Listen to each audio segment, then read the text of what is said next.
난 저 아이를 믿는다. 내 아내지만 내 딸처럼 여긴다. 어머니, 그래도 조심은 하셔야죠. 요즘 세상이. 조심? 누구를 조심하라는 거냐? 나를 이렇게 정성껏 돌보는 사람이 또 있더냐? 그렇긴 하지만 돈 관리는 좀 신중하게. 그렇긴 하지만 뭐야? 의심하지 마라. 저 아이가 아니면 누가 날 돌보겠니? 너희들이야 바쁘다고 얼굴도 제대로 안 비추면서. 죄송합니다, 어머니. 하지만 정말. 됐다. 내가 믿는 사람을 내가 왜 의심하냐? 더 이상 이런 소리 하지 마라. 방 안에 무거운 정적이 흘렀습니다. 안녕하세요, 여러분. 오늘은 한 가족에게 일어난 믿기 어려운 이야기를 들려드리려고 합니다. 이 영상을 끝까지 보시면 가족 간의 믿음이 얼마나 소중하면서도 위험할 수 있는지 깊이 생각해 보게 되실 겁니다. 그럼 지금부터 한 시어머니와 며느리 사이에 벌어진 충격적인 이야기를 시작하겠습니다. 70대 중반의 김 할머니는 병상에 누워 있었지만 마음만큼은 여전히 굳건했습니다. 며느리는 새벽부터 저녁까지 시어머니를 정성껏 돌보았어요. 어머니, 오늘 컨디션은 어떠세요? 며느리가 따뜻한 목소리로 물어보면 할머니는 늘 같은 대답을 했습니다. 고맙다, 우리 며느리. 내가 아니면 난 어떻게 살았을까? 병문안 온 친척들 앞에서도 할머니의 자랑은 끝이 없었어요. 우리 며느리 같은 사람 흔치 않아요. 돈 관리도 나보다 잘하고 집안일도 척척 해내고 정말 고마운 아이예요. 그런 어머니를 보며 장남은 마음 한편에 자리 잡은 작은 의심을 억누르려 했었습니다. 최근 며느리가 어머니의 개인 금고를 자주 여는 것을 목격했거든요. 당신, 요즘 금고를 자주 열더군. 장남이 조심스럽게 말했을 때 며느리는 태연하게 대답했어요. 가계부 정리하는 거예요. 괜한 의심은 그만두세요. 그래도 좀 더 조심스럽게 했으면 좋겠어. 장남이 다시 말하자 며느리의 표정이 살짝 굳어졌습니다. 뭐가 조심스럽다는 거죠?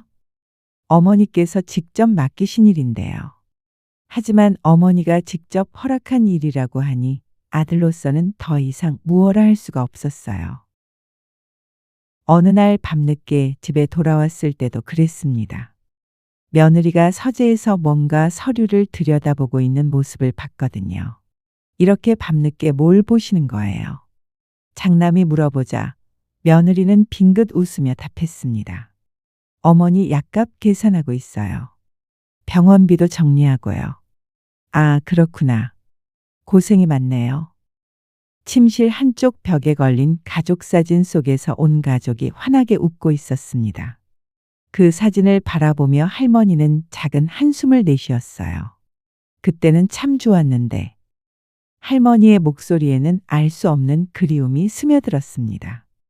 믿음이라는 게 때로는 이렇게 무거운 것인지 그때는 미처 몰랐던 거죠. 두 장 갈등의 씨앗. 며느리는 겉으로는 헌신적으로 어머니를 보살폈습니다. 하지만 집안의 돈과 서류를 관리하면서 은근히 자신의 입지를 넓히고 있었어요. 장남은 몇 차례 이상한 정황을 목격했지만 확실한 증거가 없어 입을 다물 수밖에 없었습니다. 어느 날 아침 할머니가 며느리를 불렀어요. 며느리야, 내 서랍에 있던 봉투 하나 못 봤니? 할머니의 목소리에는 약간의 불안감이 섞여 있었습니다. 봉투요? 어떤 봉투 말씀이세요? 며느리는 태연하게 반문했어요. 두꺼운 갈색 봉투 말이야. 거기 중요한 서류들이 들어있었는데.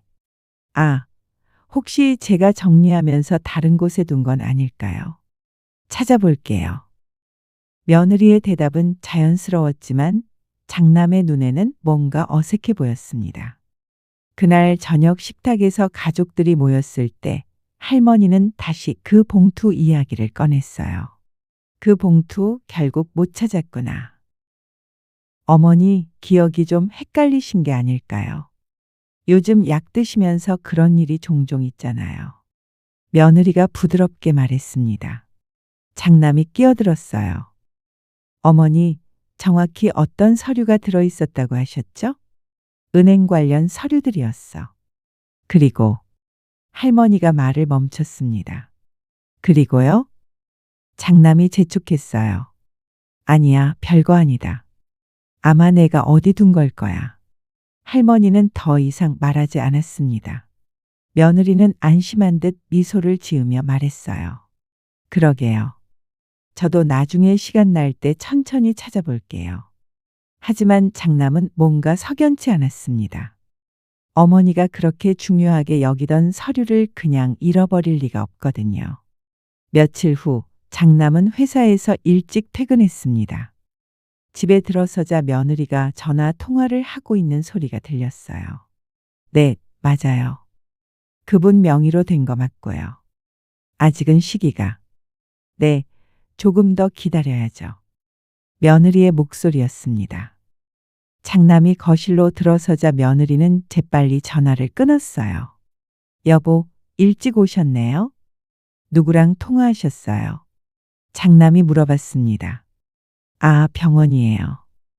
어머니 다음 진료 예약하는 거였어요. 며느리는 자연스럽게 대답했지만 장남의 눈에는 순간 당황한 기색이 보였습니다. 그런데 왜 그렇게 조용히 통화하셨어요? 어머니 주무시고 계셔서요. 깨우면 안 될 것 같아서요. 그날 밤 장남은 잠을 이룰 수가 없었습니다. 작은 의심들이 눈덩이처럼 커져가고 있었어요. 며느리의 행동들, 사라진 봉투, 그리고 오늘의 수상한 전화 통화까지.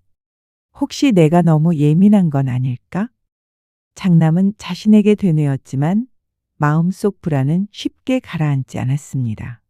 창밖으로 보이는 가로등 빛이 유난히 차갑게 느껴지는 밤이었어요. 며칠이 지나도 그 갈색 봉투는 나타나지 않았습니다. 할머니는 점점 초조해했지만 며느리는 여전히 태연한 모습이었어요. 오히려 할머니를 더욱 세심하게 돌보며 자신의 헌신을 과시하는 것 같았습니다. 어머니, 오늘 병원 갈 날이에요. 준비하실게요. 며느리가 상냥한 목소리로 말했어요. 그래, 고맙다. 그런데 그 봉투 말인데. 할머니가 다시 꺼내려 하자 며느리는 재빠르게 말을 끊었습니다. 어머니, 그런 걱정은 그만하세요. 제가 다 찾아볼 테니까요. 병원에서 돌아온 후 할머니는 장남을 따로 불렀어요. 아들아, 너한테 할 말이 있다. 네, 어머니. 뭔데요? 그 봉투 안에 내 유언장이 들어있었어. 할머니의 목소리가 떨렸습니다. 장남은 깜짝 놀랐어요. 유언장이요? 응. 그리고 은행 예금 통장도 몇 개 있었고, 부동산 서류들도 있었어. 그렇게 중요한 걸 왜 진작 말씀을 안 하셨어요? 할머니는 한참 동안 침묵했다가 작은 목소리로 말했습니다. 며느리한테 의심받을까봐 그랬어. 하지만 이제는 정말 걱정이 돼. 그 순간 문 밖에서 발소리가 들렸습니다. 며느리가 다가오는 소리였어요. 어머니, 약 드실 시간이에요. 며느리가 방문을 열며 들어왔습니다. 아, 며느리야. 우리 그냥 이야기하고 있었어. 할머니는 얼른 화제를 돌렸어요. 며느리는 장남을 바라보며 물었습니다. 무슨 이야기를 그렇게 심각하게 하셨어요? 별거 아니에요. 어머니 컨디션 얘기였어요. 장남이 대답했지만 며느리의 눈빛이 예리해진 것을 놓치지 않았습니다. 그래요? 그럼 이제 약 드시고 좀 쉬세요. 며느리는 할머니에게 약을 건네며 말했어요. 장남이 방을 나서려 할 때 며느리가 따라 나왔습니다. 여보, 정말 무슨 이야기 하신 거예요? 어머니 표정이 좀 이상하던데요. 그냥 건강 얘기였다고 했잖아요. 혹시 저한테 불만이라도 있으신 건 아니죠?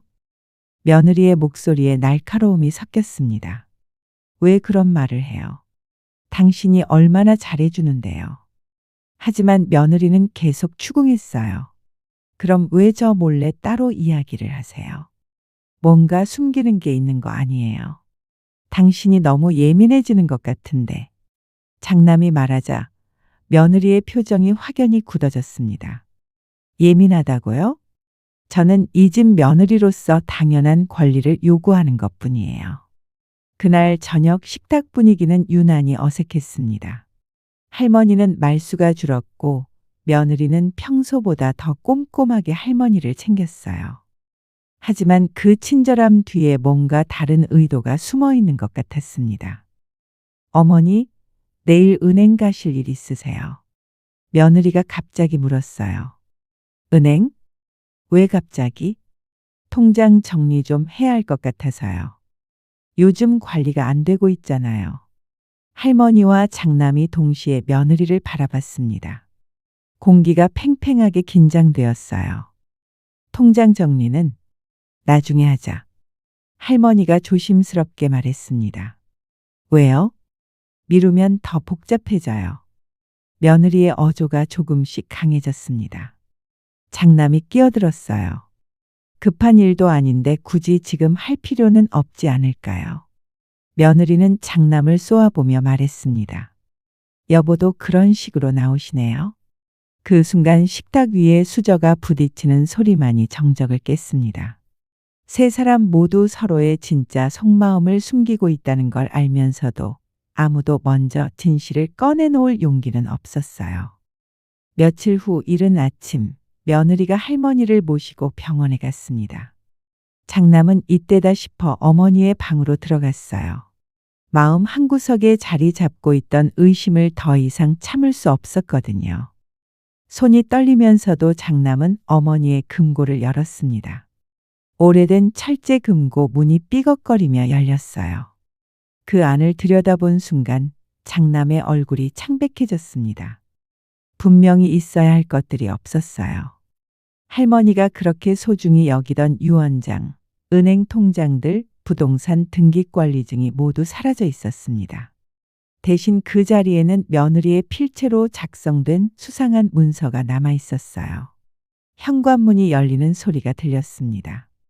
예상보다 일찍 돌아온 거였어요. 여보? 집에 계세요? 며느리의 목소리가 복도에 울렸습니다. 장남은 재빨리 문서를 집어들고 금고를 닫았어요. 여기 있어요. 며느리가 할머니를 부축하며 들어왔습니다. 어머니, 좀 쉬세요. 고맙다, 며느리야. 며느리는 장남을 의심스럽게 바라봤어요. 여보는 뭐 하고 계셨어요? 어머니 약 정리하고 있었어요. 장남이 거짓말을 했지만 며느리의 시선이 심상치 않았습니다. 그날 저녁 장남은 그 문서를 꺼내 들었어요. 문서 내용을 보고 충격에 휩싸였습니다. 할머니의 모든 재산을 며느리에게 이전하는 내용의 계약서였거든요. 이게 뭐야? 장남이 중얼거리는 순간 뒤에서 목소리가 들렸습니다. 그걸 어떻게 가지고 있어요? 며느리가 차갑게 말했어요. 장남이 돌아보자 며느리가 서 있었습니다. 평소에 다정한 모습은 온데간데 없었어요. 당신, 이게 뭔지 설명해봐요. 보시다시피 재산 이전 계약서예요. 며느리는 더 이상 숨길 것도 없다는 듯 대답했습니다. 어머니가 동의하신 거예요. 물론이죠. 어머니께서 저를 얼마나 신뢰하시는지 아시잖아요. 이건 사기 아니에요. 며느리의 목소리가 한층 차가워졌습니다. 사기라고요? 저는 그저 제가 받을 몫을 챙긴 것뿐이에요. 받을 몫이라니? 몇 년 동안 어머니를 돌보며 제 인생을 바쳤는데 그에 대한 정당한 대가를 받는 게 뭐가 잘못된 건가요? 하지만 이건 어머니 의사가 아니잖아요. 며느리의 얼굴에 비웃음이 스쳤습니다. 어머니 의사요? 어머니는 이제 기억도 가물가물하시면서 무슨 의사요? 장남은 분노와 충격으로 말문이 막혔어요. 그동안 자신이 알던 며느리는 완전히 다른 사람이었던 거죠. 이 계약서는 무효예요. 당장 원래대로 돌려놓으라고요. 무효라고요? 어머니 도장도 있고 서명도 있는데요. 법적으로도 아무 문제 없어요. 이건 명백한 사기예요. 며느리는 냉소적으로 웃었습니다. 사기든 뭐든 이미 끝난 일이에요. 이 집안 결국 제 손에 들어올 거예요. 방 안에 무거운 침묵이 흘렀습니다. 두 사람은 서로를 바라보며 서 있었지만 그 순간 이미 돌이킬 수 없는 선을 넘어선 것 같았어요. 다음 날 아침, 장남은 밤새 고민한 끝에 결심을 굳혔습니다. 더 이상 이 일을 혼자 감당할 수는 없었어요. 할머니께 모든 진실을 말씀드려야 했습니다. 며느리가 시장에 간 사이 장남은 어머니 곁에 앉았어요. 어머니, 말씀드릴 게 있어요. 무슨 일이냐? 며느리가 어머니를 속였어요. 할머니의 표정이 굳어졌어요. 무슨 소리냐? 어머니의 금고에서 이걸 발견했어요. 장남이 그 계약서를 꺼내 보였습니다. 할머니는 떨리는 손으로 계약서를 받아들었어요. 한참 동안 문서를 들여다보시더니 얼굴이 창백해졌습니다. 이건 내가 쓴 게 아니야. 며느리가 어머니 도장을 몰래 사용한 거예요. 할머니는 충격에 휩싸여 말을 잇지 못했습니다. 그동안 그렇게 믿고 의지했던 며느리가 자신을 배신했다는 사실을 받아들이기 힘들었어요. 정말? 정말로 그 아이가? 며느리가 직접 인정했어요. 그 순간 현관 쪽에서 발소리가 들렸습니다. 며느리가 돌아온 거였어요. 어머니, 다녀왔습니다. 며느리가 평소처럼 밝은 목소리로 인사했어요. 할머니는 계약서를 품에 안고 며느리를 바라봤습니다. 며느리야, 이리 와서 앉아라. 며느리는 무언가 이상한 분위기를 감지했지만 자연스럽게 할머니 앞에 앉았어요. 어머니, 무슨 일이세요?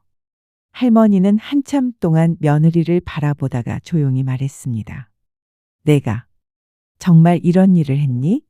할머니가 계약서를 꺼내 보이자 며느리의 얼굴이 순간 굳어졌어요. 하지만 금세 평정을 되찾으며 말했습니다. 어머니, 그게 뭐가 문제인가요? 저를 믿으신다고 하셨잖아요. 믿는다는 게 이런 뜻이었니? 며느리의 목소리가 날카로워졌습니다. 어머니도 아시잖아요. 제가 얼마나 정성껏 모셨는지요. 정성이라고. 이게 정성이냐? 그럼 뭐라고 하시겠어요? 몇 년 동안 제 청춘을 바쳐서 모셨는데요. 장남이 끼어들었어요. 당신 지금 뭔 소리를 하는 거예요? 사실대로 말하는 거예요. 저도 살아야 하거든요. 할머니는 깊은 한숨을 내쉬며 말했습니다. 정말 내가 내 등을 칼로 친 거구나. 등을 칼로 찔렀다고요? 며느리가 비웃듯 말했어요. 너무 드라마틱하게 생각하지 마세요. 내가 널 딸처럼 믿었는데 이게 드라마틱이라고. 며느리는 당당하게 대답했어요. 어머니가 저를 믿으신 건 맞지만 저도 제 미래를 생각해야죠. 방 안의 공기가 얼어붙었습니다. 할머니는 며느리를 바라보며 눈물을 흘렸어요. 그동안 가족이라고 믿었던 사람이 이렇게 차갑고 계산적일 줄은 몰랐던 거죠. 나가라. 할머니가 떨리는 목소리로 말했습니다. 네, 내 앞에서 나가라고 했다. 며느리는 잠시 당황했지만 곧 어깨를 으쓱하며 일어났어요. 좋아요. 어차피 법적으로는 제가 이긴 거니까요. 그 말을 남기고 며느리가 방을 나가자 할머니는 주저앉으며 흐느꼈습니다. 믿음이라는 것이 이렇게 무너질 수 있다는 걸 그때서야 깨달았던 거죠. 며느리가 방을 나간 후 집안의 분위기는 완전히 얼어붙었습니다. 할머니는 계속해서 울고 계셨고 장남은 어떻게 해야 할지 몰라 발만 동동 구르고 있었어요. 평소 따뜻했던 집안 공기가 차가운 얼음장처럼 느껴졌습니다. 그날 저녁 며느리는 마치 아무 일도 없었다는 듯 할머니 방으로 들어가 저녁 식사를 챙기려 했어요. 평상시와 다름없는 모습이었지만 그 태어남이 오히려 더 소름 끼치게 느껴졌습니다. 어머니, 저녁 드세요. 하지만 할머니는 며느리를 쳐다보지도 않았습니다. 나는 안 먹겠다. 드시지 않으면 몸에 안 좋으시잖아요. 내 손으로 만든 음식은 먹고 싶지 않다. 며느리의 얼굴이 굳어졌어요. 자신의 의도가 들통난 이상 더 이상 친절한 척할 이유도 없다는 듯한 표정이었습니다. 어머니, 그런 식으로 나오시면 안 되죠. 내가 뭘 하든 내 마음 아니냐. 두 사람의 목소리가 점점 높아지고 있었어요. 그동안 억눌려왔던 감정들이 폭발하려는 참이었습니다. 내가 무슨 자격으로 나한테 이래라 저래라 하느냐? 할머니의 목소리에는 분노와 실망이 뒤섞여 있었어요. 그 순간 장남이 방으로 들어왔습니다. 두 사람의 대립 상황을 보고 서둘러 개입했어요. 하지만 이미 분위기는 걷잡을 수 없이 악화된 상태였습니다. 무슨 일이에요? 어머니가 식사를 안 하신다고 해서요. 며느리가 억지로 침착한 척하며 말했습니다. 당연하지. 저런 사람이 해준 밥을 어떻게 먹어? 할머니가 소리를 지르셨어요. 장남이 달래려 했지만 할머니의 분노는 쉽게 가라앉지 않았어요. 며칠 동안 쌓였던 배신감과 분노가 한꺼번에 터져나오고 있었습니다. 어머니, 진정하세요. 진정하라고. 저 사람이 나한테 한 짓을 보고도 그런 소리를 하느냐? 며느리도 더 이상 참지 못하고 본색을 드러냈어요. 그동안의 가면을 완전히 벗어던지는 순간이었습니다. 어머니, 저는 잘못한 게 없어요. 제가 받을 몫을 받은 것뿐이라고요. 도둑질해 놓고 받을 몫이라고. 할머니가 벌떡 일어서며 소리쳤습니다. 저는 몇 년 동안 어머니를 모셨다고요. 돈 때문에 모신 거 아니었어? 며느리는 더 이상 숨기지 않았습니다. 그래요. 돈 때문이었어요. 방 안에 충격적인 정적이 흘렀습니다. 며느리가 마침내 자신의 진심을 완전히 드러낸 거였어요. 그 순간 모든 가면이 벗겨졌습니다. 처음부터 이 집 재산이 목적이었다는 소리냐? 장남이 떨리는 목소리로 물었어요. 아무런 대가 없이 남의 늙은 시어머니를 돌볼 바보가 어디 있어요. 할머니는 그 말을 듣고 주저앉았습니다. 충격이 너무 커서 더 이상 말을 할 수가 없었어요. 그동안 딸처럼 여겼던 사람의 진짜 모습이 이렇게 차갑고 무정할 줄은 몰랐던 거죠. 장남이 분노에 찬 목소리로 말했습니다. 당신, 정말 이런 사람이었어요. 저도 제 인생이 있다고요. 할머니가 떨리는 목소리로 말했어요. 너는 정말 무서운 사람이구나. 어머니야말로 순진하셨던 거죠. 그 순간 장남이 참을 수 없다는 듯 소리쳤습니다. 당장 이 집에서 나가요. 법적으로 이 집은 이제 제 것인데요. 법이고 뭐고 당장 나가라고요. 안 나가요. 저한테도 권리가 있어요. 권리? 할머니가 씁쓸하게 웃으며 말했어요. 내가 말하는 권리가 그거구나. 방 안의 공기는 팽팽하게 긴장되었고 세 사람은 서로를 노려보며 서 있었어요. 이미 돌이킬 수 없는 강을 건넌 것 같았습니다. 그날 밤 할머니는 잠을 이루지 못했습니다. 며느리의 충격적인 고백이 머릿속에서 맴돌았어요. 새벽녘이 되어서야 할머니는 조용히 일어나 서재로 향했습니다. 서재 깊숙한 곳에 숨겨둔 낡은 나무 상자를 꺼냈어요. 오래된 상자 안에는 며느리가 찾지 못한 진짜 중요한 서류들이 들어 있었습니다. 할머니는 처음부터 모든 걸 예상하고 있었던 거죠. 다음 날 아침 할머니는 장남을 불렀습니다. 아들아, 변호사 선생님께 연락해라. 변호사요? 왜요? 내가 할 일이 있어. 할머니의 목소리는 전날과 달리 차분하면서도 단호했어요. 장남은 어머니의 결연한 표정을 보고 더 이상 묻지 않았습니다. 곧바로 변호사에게 연락을 취했어요. 오후에 변호사가 집으로 왔습니다. 며느리는 변호사의 방문을 알고 잔뜩 긴장한 기색이었어요. 어머니, 웬 변호사가 오셨어요? 내가 알 필요 없다. 할머니는 변호사와 함께 서재로 들어갔습니다. 1시간 정도 지나서 나왔을 때 할머니 손에는 새로운 서류 뭉치가 들려 있었어요.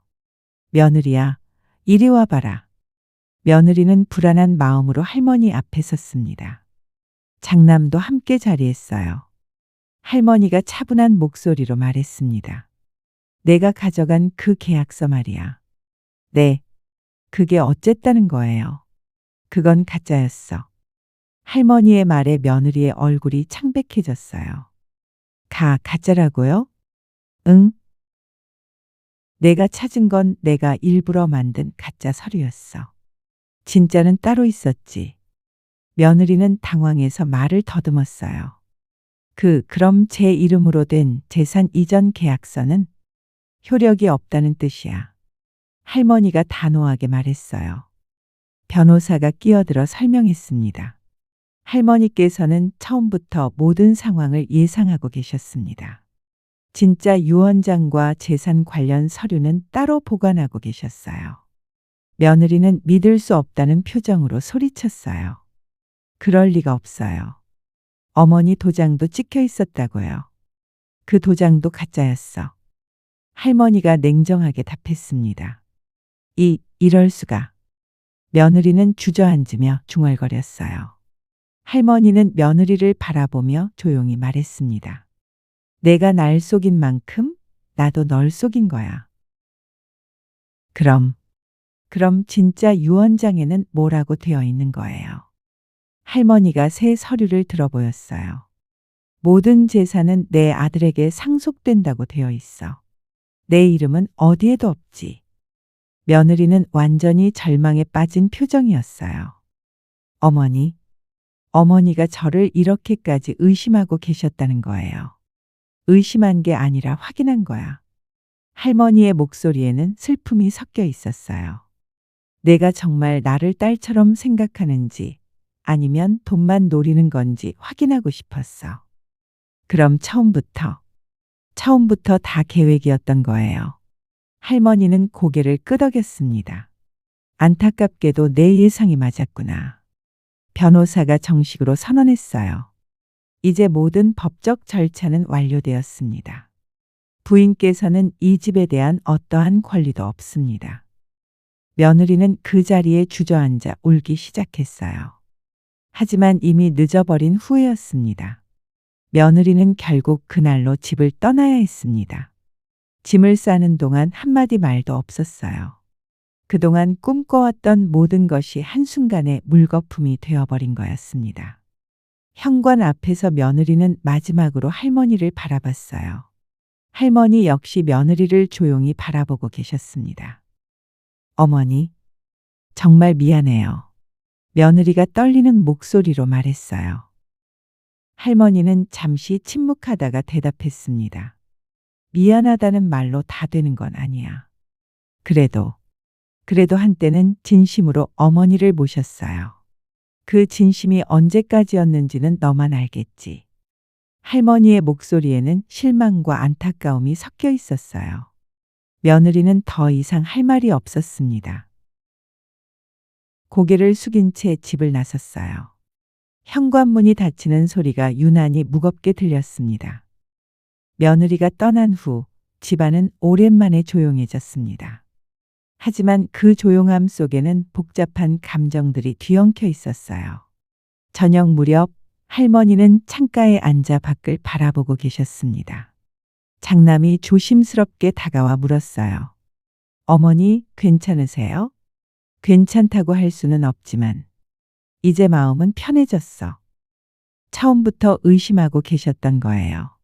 할머니가 깊은 한숨을 내쉬며 답했습니다. 의심하고 싶지 않았어. 하지만 가끔 느꼈지. 그 아이 눈빛이 예전 같지 않다는 걸. 그래서 일부러 가짜 서류를. 사람의 마음을 확인하는 건 참 어려운 일이야.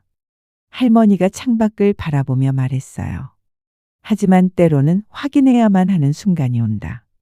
장남은 어머니의 옆에 조용히 앉았습니다.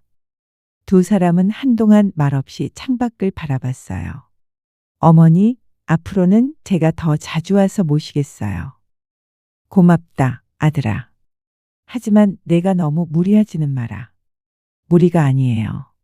제가 당연히 해야 할 일이죠. 할머니는 아들의 손을 잡으며 말했습니다. 가족이라는 건 참 소중한 거구나. 진짜 가족과 가짜 가족을 구분하게 되니까 더 그런 생각이 들어. 밤이 깊어갈수록 집안의 분위기는 점점 평온해졌습니다. 오랜만에 진정한 평화가 찾아온 것 같았어요. 며칠 후 할머니는 다시 일상으로 돌아갔습니다. 이번 일로 많은 걸 배웠다고 하셨어요. 믿음의 소중함과 동시에 맹목적인 믿음의 위험성에 대해서도 깨달으셨다고 했습니다. 어느 날 저녁 할머니가 장남에게 말했어요. 이번 일이 나쁜 일만은 아니었던 것 같아. 어떤 의미에서요? 진짜와 가짜를 구분할 수 있게 되었으니까. 그리고 너라는 진짜 가족이 내 곁에 있다는 걸 더 확실히 알게 되었고, 할머니는 창밖으로 보이는 저녁 하늘을 바라보며 조용히 미소 지었어요. 힘들었던 시간들이 지나가고 이제는 정말 마음 편하게 살 수 있을 것 같다는 생각이 들었습니다. 가족이란 혈연으로만 이루어지는 게 아니라 진심으로 서로를 아끼고 사랑하는 마음에서 비롯된다는 것을. 그리고 그런 진심은 시간이 지나야 비로소 진짜인지 가짜인지 알 수 있다는 것을. 할머니는 이제야 깨달았던 거죠.